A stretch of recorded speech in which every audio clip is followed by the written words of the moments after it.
একটা জেলের থেকে একটা হাদিয়া নিতেছে, এটা ঘুষ নিতেছে না।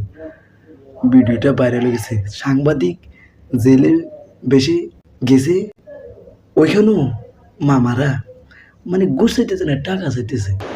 দেখি আমরা ভিডিও।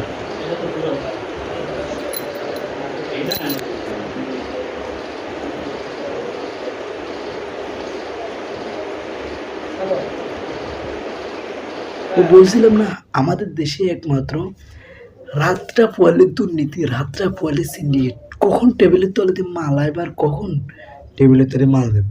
আমাদের দেশে এমন অবস্থা চলে গেছে, দেখবেন যে এখন সবচেয়ে ঘৃণা করে পুলিশকে মানুষ, বলে যে ঘুষখোর। ওই কিছু খারাপ পুলিশ আছে, ওই খারাপ পুলিশগুলোর কারণে ভালো পুলিশগুলোর মানুষ ঘুষ করে বলে। দেখেন সাংবাদিক সেজে একটা একটা সাংবাদিক জেলে বেশি গেছে কথা বলার জন্য, ওইখানেও মাল চাইতেছে।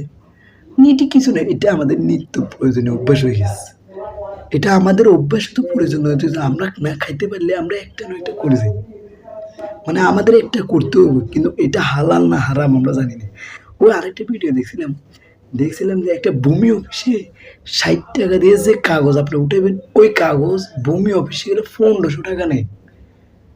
এটা হাসনাত আবদুল্লাহ তাদের এলাকা ধরে বসেছে, কার কোন জেলাতে কত জানি না। ওরে মা গো ভাই, ভাইয়া 60 টাকার 1500 টাকা নেই, ভাবতে পারেন আপনি কেমন ঘুষখোর, কোথায় আছেন আপনি?